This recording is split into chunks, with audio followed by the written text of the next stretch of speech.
begin by thanking the organizers of the conference and those who helped us with the conference, particularly Nina and Vadim and Mikhail and Alexander, and actually all the students who've been extremely helpful and nice and made it just an excellent experience. So the title of the paper is The New Conflict of the Faculties, Kant, Radical Enlightenment, and the Deeper State. And I start with a quotation from Kant from the A preface to the first critique, which I'll just read. But in the middle of it, there's an insertion by me, so I'll put little brackets around that so you know that's me talking and not Kant. This is Kant. Our age is the genuine age of criticism to which everything must submit.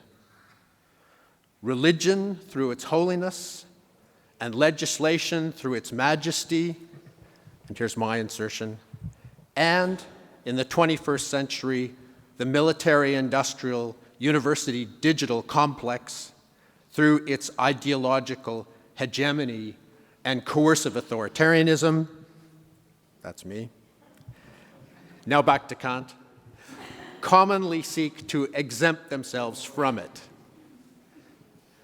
But in this way, they excite a just suspicion against themselves and cannot lay claim to that unfeigned respect that reason grants only to that which has been able to withstand its free and public examination. This is from 1781.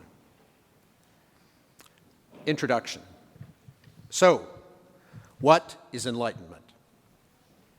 In his equally famous and notorious, but in any case historically and philosophically seminal, same-named essay, Kant says this is a quotation, "Enlightenment is the human being's emergence from his own self-incurred immaturity. Immaturity is the inability to make use of one's own understanding without direction from another. This immaturity is self-incurred when its cause lies not in lack of understanding, but in lack of resolution and courage to use it without direction from another.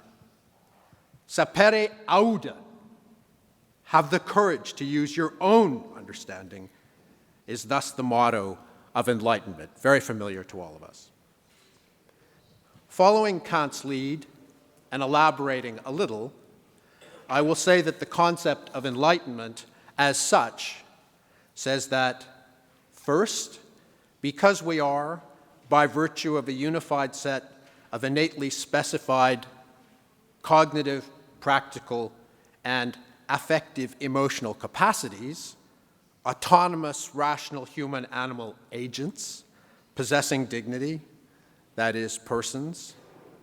But, second, because, tragically, against the backdrop of various more or less brute, goading material conditions of physical nature, human history, and social, institutional, or political culture, we have also freely, even if unreflectively and self-deceivingly, put ourselves into a long-standing condition of cognitive, practical, and affective emotional passivity, robotic subservience, mind control, and mental slavery, and thus into a long-standing state of self-incurred moral and intellectual immaturity. Third, therefore, in order finally to advance beyond this tragic, immature condition and to satisfy the categorically normative demands of our rational human nature as persons, we ought to dare to use our own understanding and think for ourselves, or as the classical slogan has it, which I already shouted out, sapere aude. But, unfortunately and fatefully, whether intentionally or not, Kant's seminal essay is highly ambiguously written in such a way as to permit two sharply different readings of the concept of enlightenment, depending on whether one interprets it as most casual readers, scholars, and Kantian or non-Kantian philosophers do, in the light of, first, Kant's neo-Hobbesian, liberal, statist political philosophy in the doctrine of right, that's on the one hand, or instead, as a few contrarian, what I call left Kantians do, in the light of, second, and this is my view, Kant's uncompromising, non-egoistic, non-consequentialist, autonomy-driven, dignitarian ethics in the groundwork and critique of practical reason, his post-statist, spiritually inspired moral cosmopolitanism in religion within the boundaries of mere reason, and his defense of the absolute autonomy of philosophy in the essay, The Conflict of the Faculties. According to the first interpretation, which I call Enlightenment Light, L-I-T-E, you ought to, quote, argue as much as you like about whatever you like, but obey. But on the contrary, according to the second interpretation, which I call Radical Enlightenment, or heavy-duty enlightenment, you ought to dare to think and act for yourself. And in so thinking and so doing, thereby exit the state in order to create and sustain a cosmopolitan moral community that Kant calls the ethical community.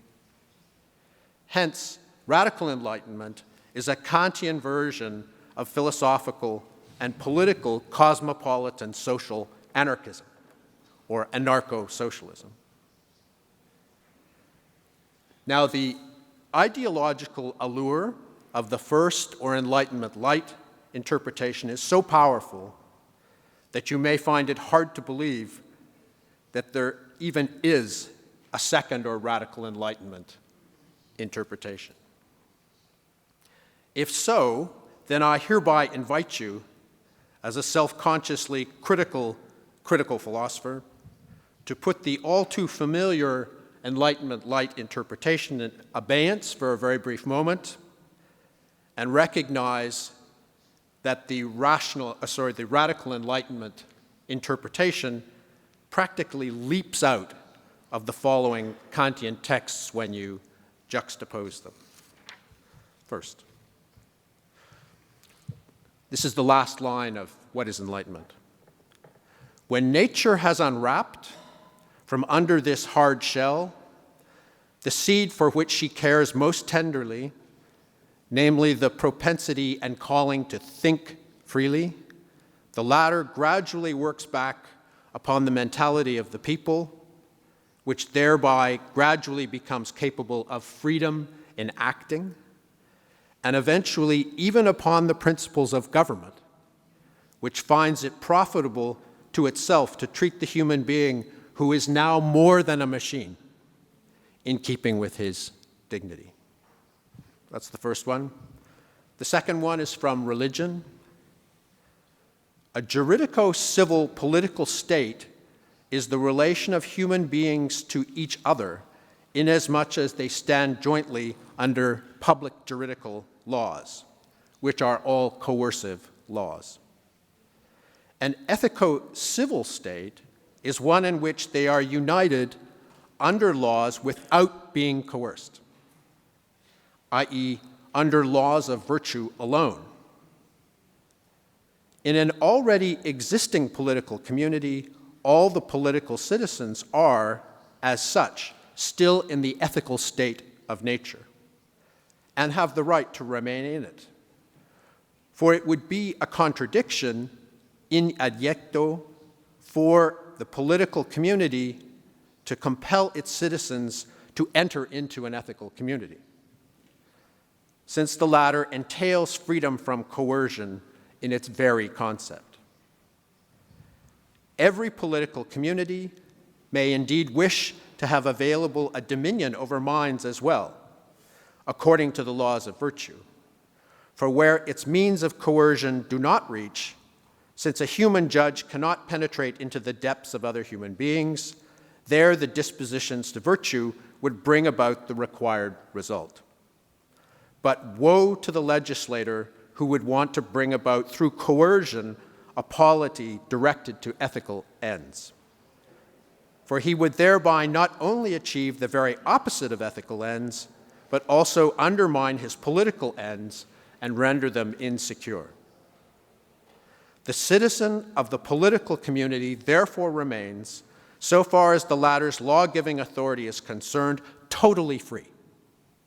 He may wish to enter with his fellow citizens into an ethical union over and above the political one, or rather remain in a natural state of this sort. And then in capital letters, the human being ought to leave the ethical state of nature in order to become a member of an ethical community. The third one, this is from the Conflict of the Faculties. When it is a question of the truth of a certain teaching to be expounded in public, the teacher cannot appeal to a supreme command, nor the pupil pretend that he believed it by order. This can happen only when it is a question of action, and even then the pupil must recognize by a free judgment that such a command was really issued and that he is obligated, or at least entitled, to obey it. Otherwise, his acceptance of it would be an empty pretense and a lie. Now, the power to judge autonomously, that is, freely according to principles of thought in general, is called reason.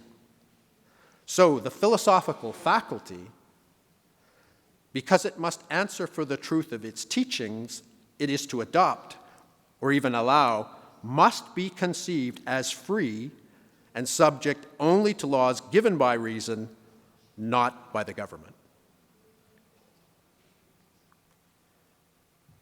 That's Kant.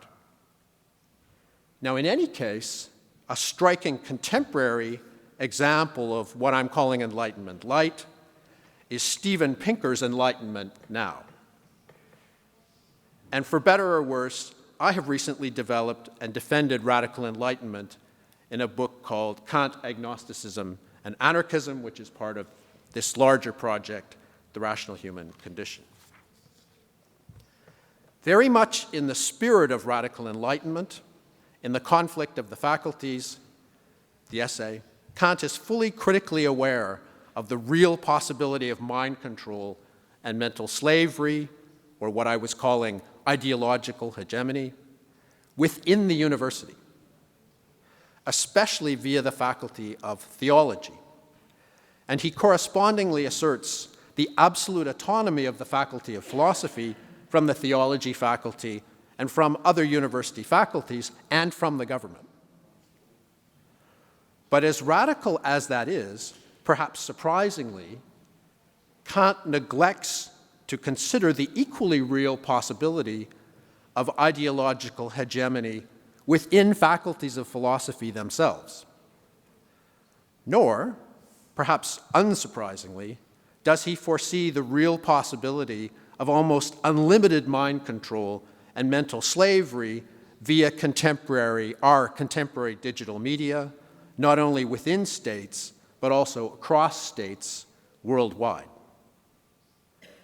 Now, when we combine, first, the coercive authoritarianism of all states, especially including all contemporary neoliberal nation states, with second, global corporate capitalism, third, complicit, conformist, neoliberal universities and their faculties, and finally, with globalized digital media, then we have what I call the deeper state. That is, the military, industrial, university digital complex that nationally, internationally, and globally guides and shapes states and their governments, often more or less covertly and without our being self-consciously critically aware of it. And in the rest of this essay, I want to apply the Kantian, or at least, very least, Kant-inspired interpretation of enlightenment as radical enlightenment, specifically to the enterprise of philosophy within the context of the contemporary world situation, and try to answer this very hard question. As radically enlightened Kantian philosophers confronted by the deeper state, what should we dare to think and do? The very hard problem posed by this very hard question is what I'll call the new conflict of the faculties. Section 2, the argument from socialism: log off, subvert, and dismantle. As a necessary preliminary to our fully facing up to the new conflict of the faculties, I'm going to start with a recent critical analysis of social media by Benjamin Y. Fong in the American Democratic Socialist journal, Jacobin. This is what Fong writes. He says, "For the left, social media presents an imminent threat. It attracts people who are natural fodder for socialist politics and then absorbs them in the unthinking narcissism of pseudo-political statement pronouncement, where they enter the negative feedback loop that distances them from the reality of everyday human engagement.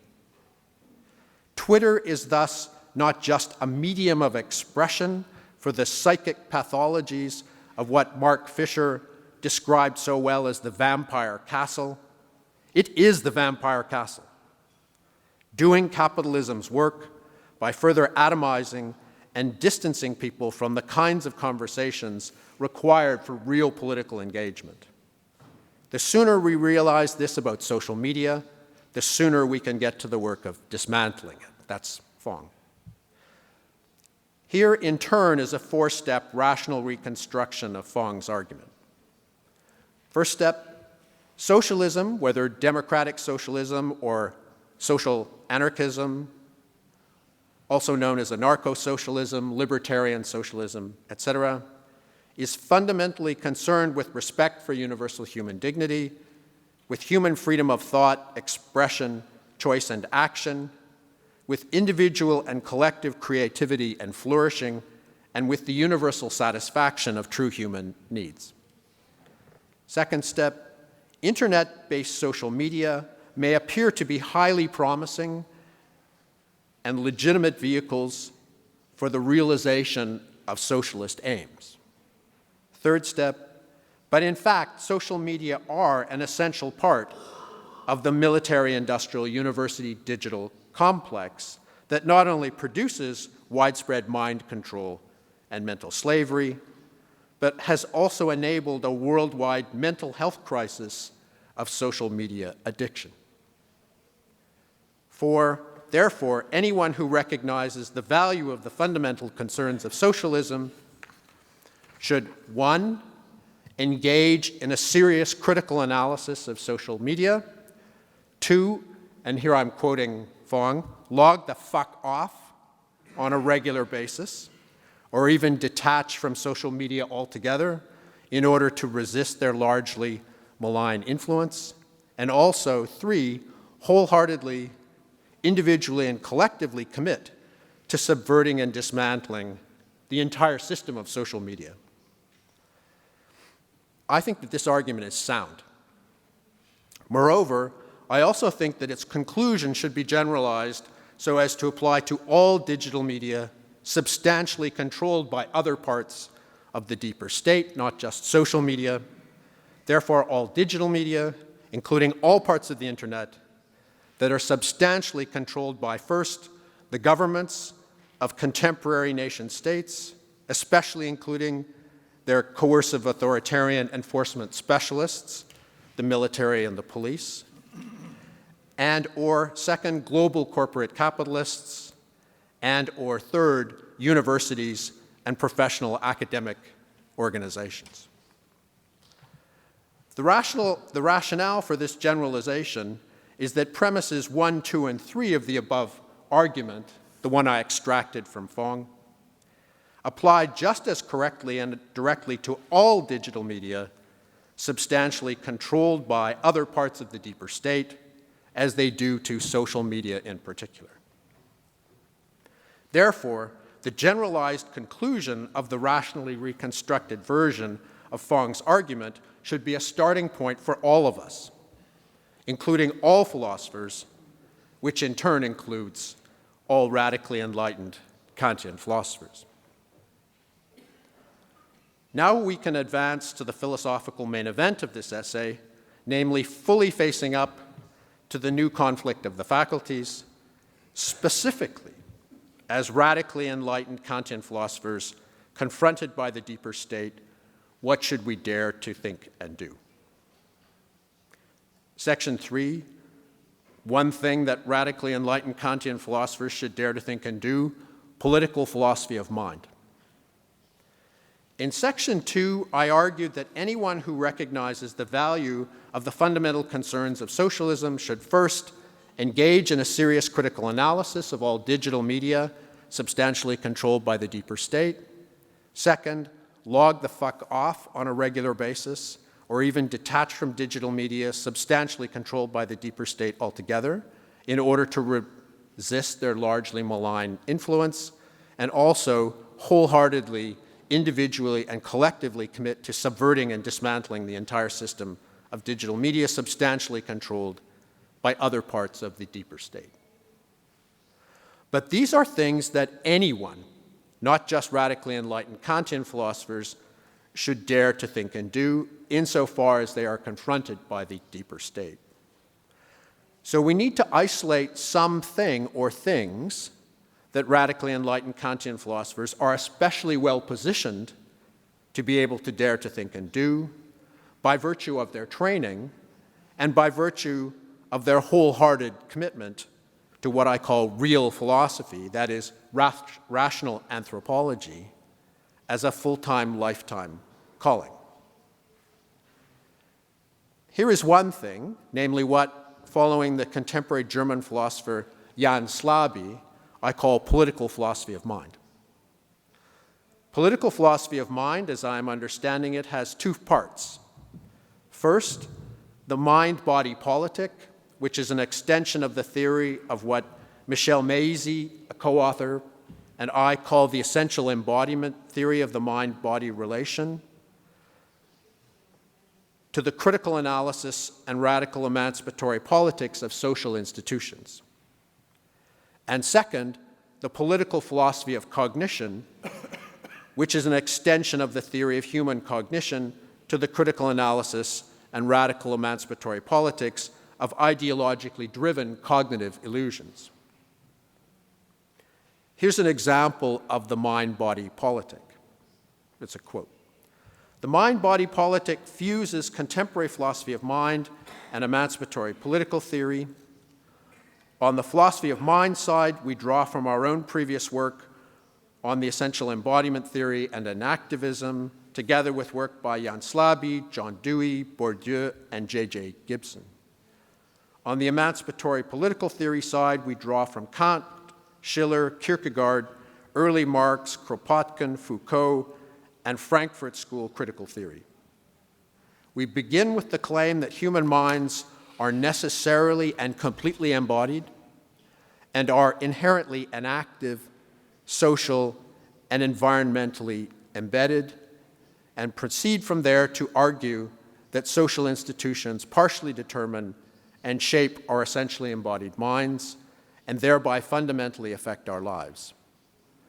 Our focus is on social institutions in contemporary neoliberal societies, specifically higher education and mental health practice.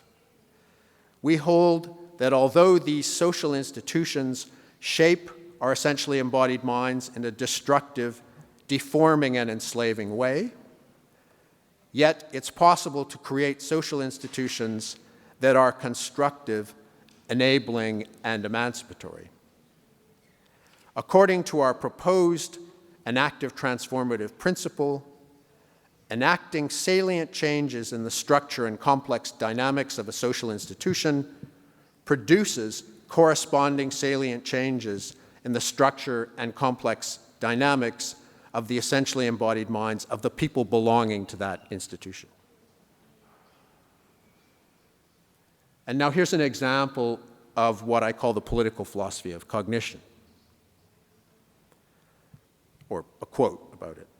I am deeply and fundamentally interested in explaining how memory and sense perception can be ideologically manipulated for political purposes, and also how the philosophy of cognition can be deployed to indicate and justify practical, effective cognitive strategies for resisting this manipulation and for ideological self-deprogramming and cognitive self-liberation when the manipulation has already occurred.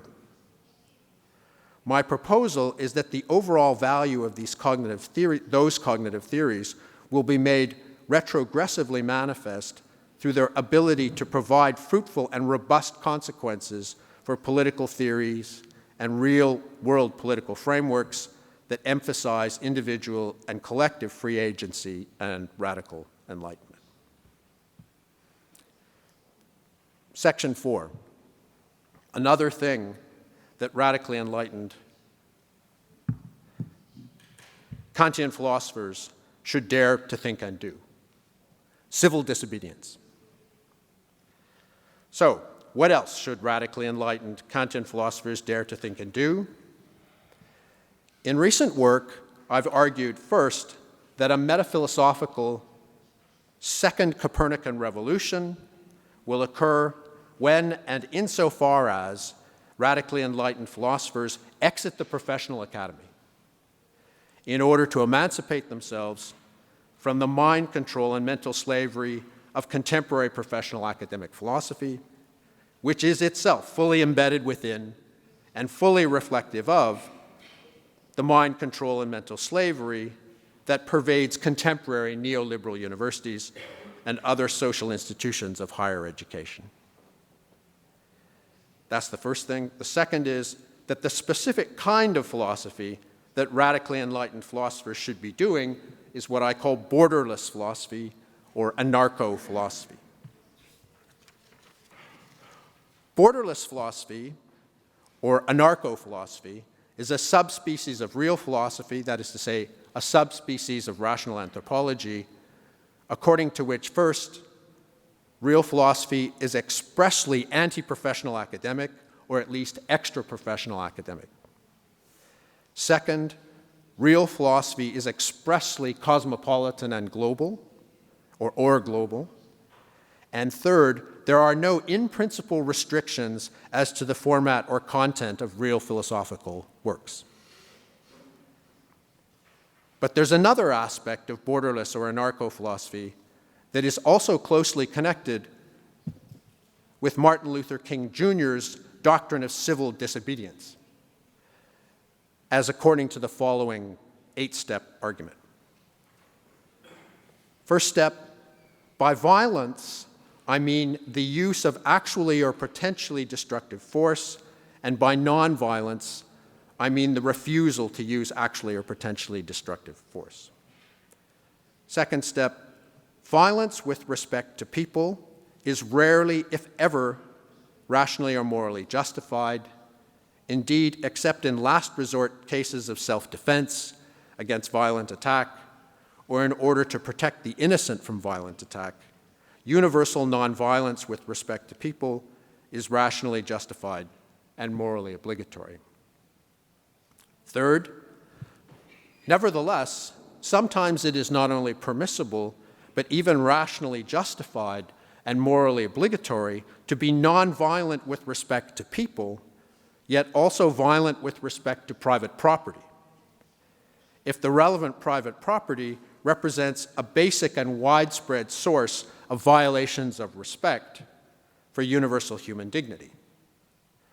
For example, if it's private property owned by big capitalist conglomerates or corporations that expresses and implements an inherently oppressive social system, such as the symbiotic combination of racism, big capitalism, and the coercive authoritarianism of the state, for example, of the police and the legal justice system of mass incarceration, particularly in the United States. And the purpose of the violence with respect to private property of this kind is solely to change this inherently oppressive social system into something fundamentally better, in that it sufficiently respects universal human dignity. 4. Martin Luther King Jr., henceforth MLK, argues that massive nonviolent, with respect to people, civil disobedience is required in order to effect fundamental social change for the better in inherently oppressive social systems. And also that this nonviolent civil disobedience can include what he calls direct action, such as the disruption of the daily operations of the inherently oppressive symbiotic social system of racism, big capitalism, and the coercive authoritarianism of the state, perhaps even including violence with respect to private property owned by big capitalist conglomerates or corporations. Now, fifth step, although Martin Luther King does not explicitly draw this distinction, there is nevertheless a basic distinction, but difference between, on the one hand, coercion, which is either imposing or threatening to impose violence on people, or imposing or threatening to impose salient, although nonviolent, harms on people in order to compel those people to do various things or heed various commands or demands in order to bring about egoistic or publicly beneficial ends of the coercer. There's a difference between that and non-coercion, which is the refusal to engage in coercion. Step 6, since coercion treats other people as mere means or mere things and not as persons with dignity, it violates sufficient respect for human dignity. Hence, all coercion is rationally unjustified and immoral, even if it's beneficial for many people. 7, so only nonviolent, with respect to people, non-coercive civil disobedience is rationally justified and morally acceptable for the purposes of effecting fundamental social change for the better in inherently oppressive social systems, and only nonviolent, with respect to people, non-coercive civil disobedient direct action or disruption is fully consistent with Martin Luther King's overall moral and political philosophy. 8, therefore, although Martin Luther King was a serious radical, indeed he was an anarcho-socialist, since political anarchism is just a generalization of civil disobedience, which says that we're always permitted or obligated to disobey the coercive authoritarian commands of the state whenever those commands are rationally unjustified and immoral. Hence, the state as such, as inherently coercive and authoritarian, has no genuine rational and moral legitimacy. He, Martin Luther King, was not a dangerous radical, except insofar as he peacefully but also rebelliously challenged the oppression of racists, big capitalists, and coercive authoritarian statists. Civil disobedience, in Martin Luther King's sense, then, is the refusal to heed or the direct violation of rationally unjustified and immoral commands or laws of the state for the sake of sufficiently respecting human dignity. And anarcho-socialism is just a generalization of civil disobedience. Now, in the text of the essay, I have a picture of an anarchist. It's a very famous image by Banksy, the British artist, of an anarchist throwing flowers. But you can't see it. So there it is, it's up there. In turn, I think that there are at least 5 modes of civil disobedience. First, direct action or disruption. For example, strikes, marches, sit-ins, occupations, and so on. Second, what I call emancipatory free speech or freedom of expression. That is, free speech or expression whose essential purpose is to resist oppression for the sake of sufficiently respecting universal human dignity. Third, countercultural escape into independent or unincorporated creative, meaningful activity. For example, artistic activity of all kinds, crafts of all kinds, scholarship of all kinds, especially philosophy, and more generally what John Stuart Mill called experiments in living.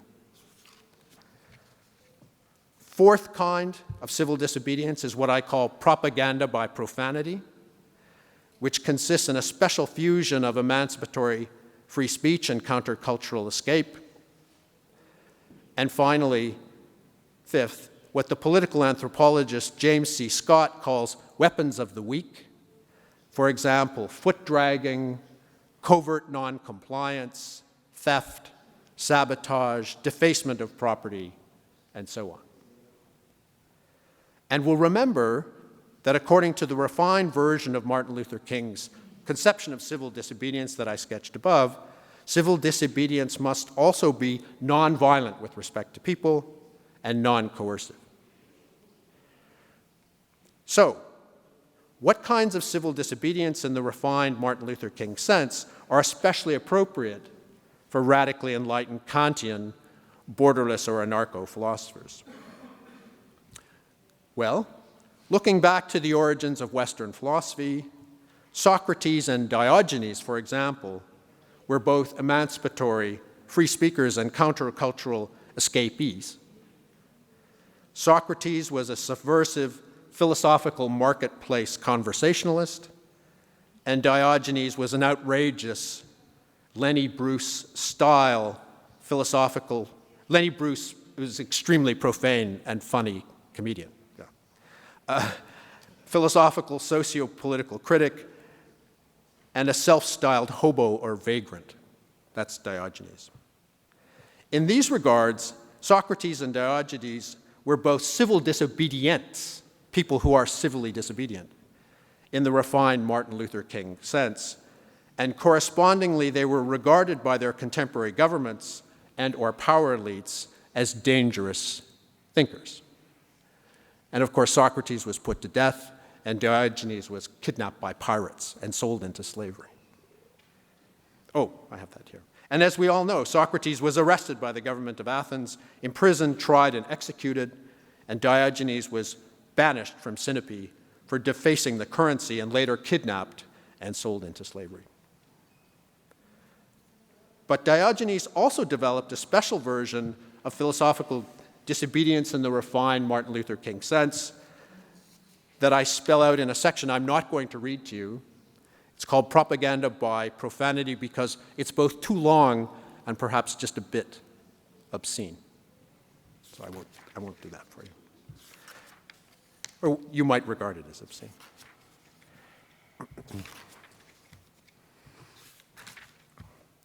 Conclusion. Now taking up the three radically enlightened Kantian proposals for thinking about and dealing with digital media that I made in section 2, together with the proposal about political philosophy of mind that I made in section 3, and also updating the Socratic and especially Diogenesian models of specifically philosophical civil disobedience in the refined Martin Luther King sense for the 21st century and from a cosmopolitan point of view, I'm hereby proposing that radically enlightened Kantian, borderless, or anarcho-philosophers should, first, wholeheartedly, individually, and collectively engage in a serious critical analysis of all digital media substantially controlled by the deeper state. Second, log the fuck off on a regular basis, or even detached from digital media substantially controlled by the deeper state altogether in order to resist their largely malign influence.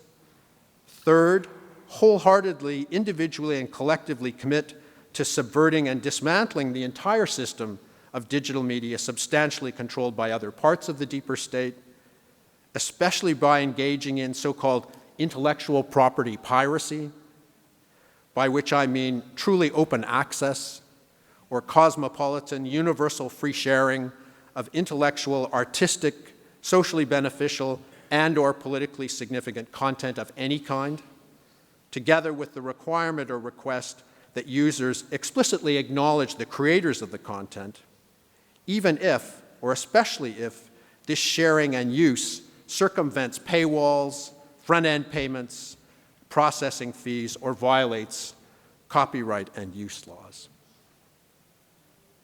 Fourth, wholeheartedly, individually, and collectively pursue political philosophy of mind, especially including the mind-body politic and the political philosophy of cognition. 5, like Socrates and Diogenes, wholeheartedly, individually, and collectively engage in emancipatory free speech or freedom of expression. 6, like Socrates and Diogenes, wholeheartedly, individually, and collectively perform countercultural escapes into independent or unincorporated, anti or at least extra-professional academic real philosophy. And finally, like Diogenes and contemporary artists, wholeheartedly, individually, and collectively engage by propaganda, by profanity. And then, since the world in which we live, move, and have our being is self-evidently a thoroughly non-ideal natural and social world, we should simply rationally hope for the best, or at least for the better. Thank you.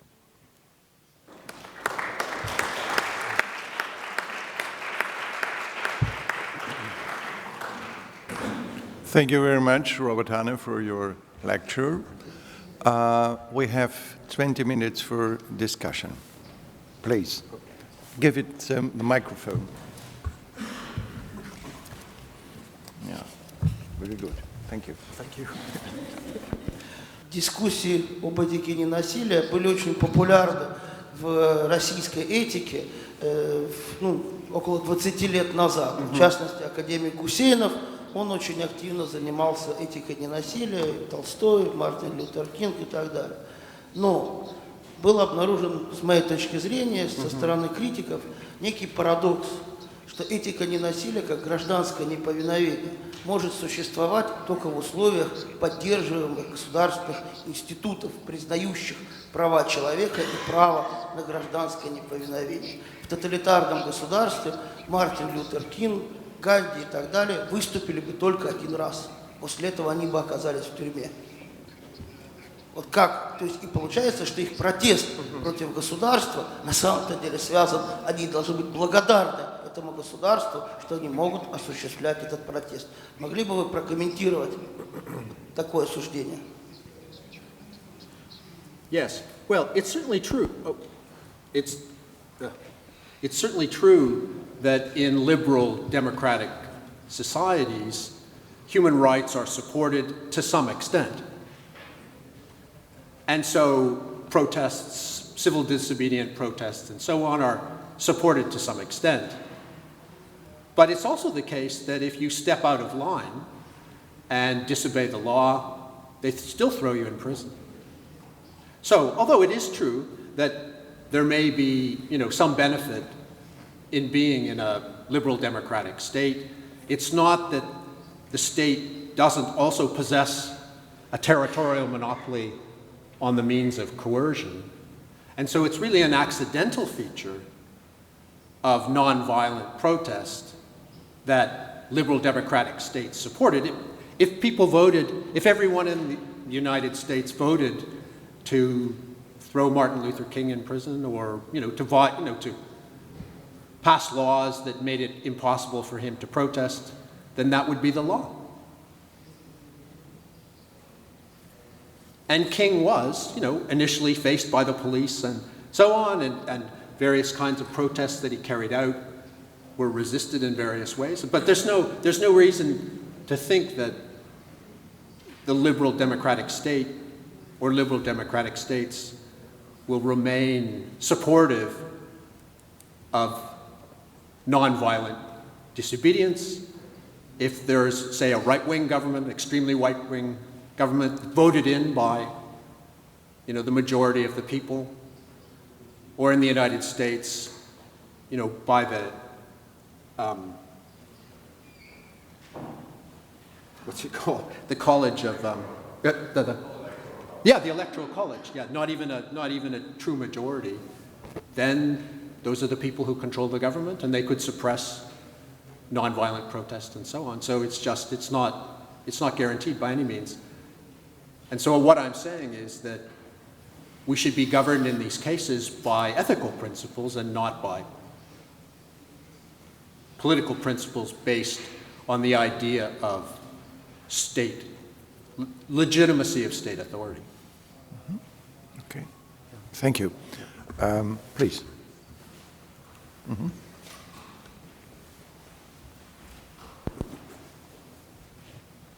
Thank you very much for your lecture. I thought about a question I have for you about your how you use the word critique. You presented the Kantian form of critique at the beginning from the first critique. And for Kant, critique is, or as I understood it, it was like an attitude, you know, you have, with no precondition to it, just the reason itself. And I understand your form of critique like an escape, a form of escape from a specific context, from a social media and so on. And my question is like, how do you bring these together?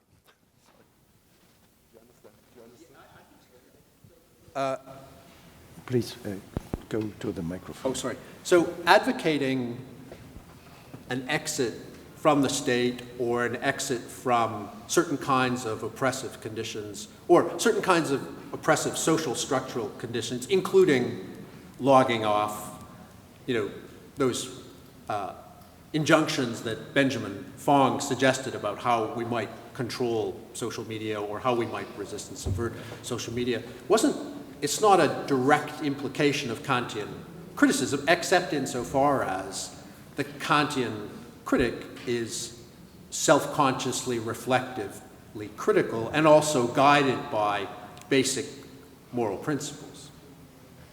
So, and also by rational principles governing logic and so on. So I think those are perfectly consistent. I mean, it just seems to me that those injunctions about social media and so on are just specifications of a more general Kantian program. There was something else I wanted to respond to, and that is, it seems to me that a radically enlightened approach to rationality is not just pure reason, if somehow pure reason is detached from our embodied existence as human beings, and also the social institutions that we find ourselves embedded in. And so Kant himself is clear about that in some writings, but in other writings not so clear. Say, except in that footnote, for instance, from the A preface, where it's clear that he wants to situate reason, human reason, and in its critical mode inside actual states and in response to certain kinds of social institutions, and particularly the government. And so that's my answer, is that it's a specification of that. It's not entailed. Well, it's entailed. That's not the first. Yeah. Thank you. Professor Kleingeld. Thank you. So you read Kant's call for freedom of speech and his call to think for oneself as a call for socialist anarchism. Mm-hmm. And you say that what is Enlightenment can be read as such. Yes. But you haven't done anything, actually, to show that this is the case. And let me give you a few reasons for thinking that Kant should not be used in that way. And actually, I think you should look for a different figure as the inspiration for your own political program.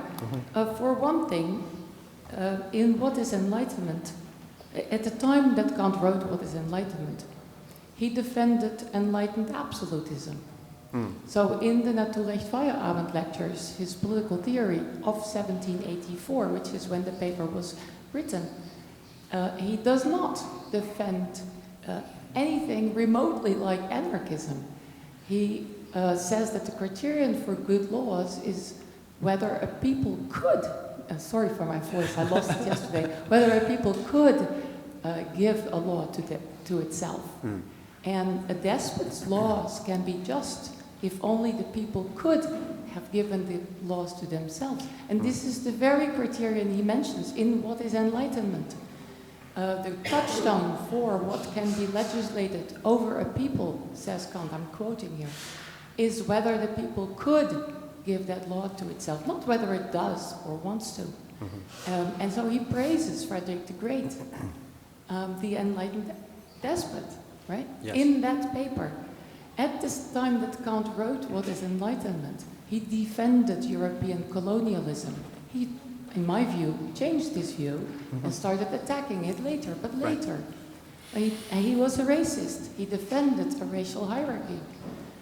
So he doesn't seem to be your guide, so to speak.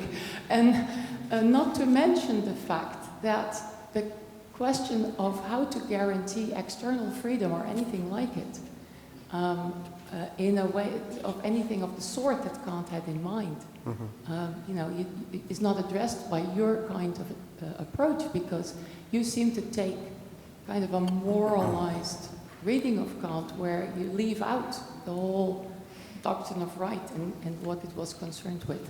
So I think my view is you should look for someone else. Yes, thank you. To respond to the first part, it's not that I think that, roughly speaking, Kantian social anarchism and anarcho-socialism could be derived entirely from the essay What is Enlightenment. I agree completely that, it's a deeply conflicted essay in various ways. Yeah, and also, but but I mean, well, I don't agree with you that, but I also hold that it's a deeply conflicted essay in various ways. And sure, he was paying obeisance to This woman there. tyrants and governments and so on, but he wanted to keep his job, right? That's the last. He would say that. I But cannot see her. the textual evidence for anarchism, in the sense that I'm spelling it out, is mostly taken from that long text and those related texts from religion within the boundaries of mere reason, and not from the work of the 1780s. So that's one thing. Second thing is, as far as talking about Kant's political, his official political philosophy in metaphysics of morals, doctrine of right, I have dealt with that in other places. I just didn't have time for it here. So I have dealt with it in other places, and I just didn't have time in the context of the essay. Yes, of course. Thank you. So your reply is, well, the anarchism is in the religion text. Well, as a matter of textual doctrine, but this is not textual stuff I'm doing, really. Well, yeah, I'm using Kant to inspire it, but it seems to me all of this stuff could be defended on independent grounds, quite apart from Kant. Then anyone who calls for freedom of speech could be used as inspiration. Indeed, right? yeah. And so if Kant doesn't fit, who cares? Because I just wanted to respond to your reply regarding the religion. So if you read the religion as a call for a political theory, I don't see that. I mean, we would have to look at the text and see if it makes sense to read it that way, especially given the fact that at the very same time, Kant also wrote articles in political theory where he defends a completely different view in Gemeinspruch. Yes, well, and he's being careful, right? I mean, he didn't want to be fired from his job.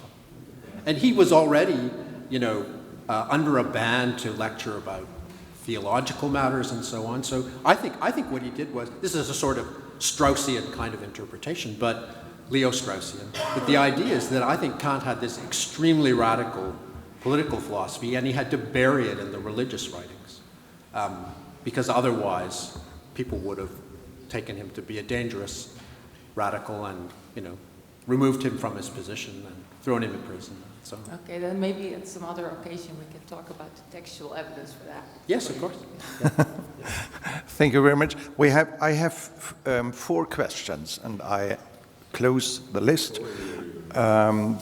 But I beg you to be short, the questions as well as the answer. As the answers. Okay. Mr. Gordon. Many thanks for your quite thought-provoking paper. Thank you. I do have 2 points that you may be able to clarify in one comment. The first point is concerning your borderless philosophy, in particular the first point concerning philosophy should not be done only by, as far as I understood you correctly, by professional philosophers, Yes. but by all people, that means lay people as well. Yes. The second point is the deeper state. I don't know, the first thing what came to my mind was, since you come from America, is that the idea that behind the American government is something like a shadow government, or is that, maybe you can clarify that? Well, the term the deeper state is one of these conflicted terms, particularly in the United States, because it's used by both highly progressive and left critics broadly in the neo-Marxist tradition, but it's also used by right-wing libertarians as a way of justifying support for tearing up various kinds of social welfare programs and so on. Yeah, so even using that term in an American context would trigger. Okay. So, and the comment is, I agree with you that the social media are quite dangerous, actually, for democracy. But on the other hand, you put quite some value on your list of civil disobedience, citing free speech. Usually what's happening now is that free speech is done through the social media. So the question then is, how would you channel that? I mean, the times are over that people meet on the market square and then discuss things. So what they do is they use the social media to do so. So there is a tension. It would be nice to hear. Yes, I agree with that completely. Yeah, there is a tension. I think there are morally well-justified uses of social media, but what I was more worried about was the global corporate backdrop to, say, Twitter, the format of Twitter and so on, and how they control content to some extent. Similarly, Facebook. Yeah. Okay. Mr. Horst.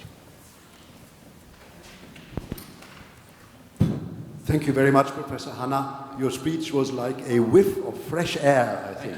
And I also congratulate you on your courage to speak for such an academic audience and propagate borderless philosophy in an expressly anti-academic way.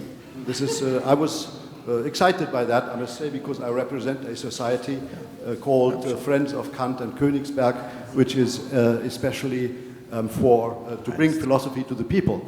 And may I repeat the quotation of Karl Jaspers I mentioned yesterday at the tomb of Immanuel Kant, that we must free ourselves of the idea that philosophy is only for professors. It is for every human being. So, and I think you gave this in a very good way today.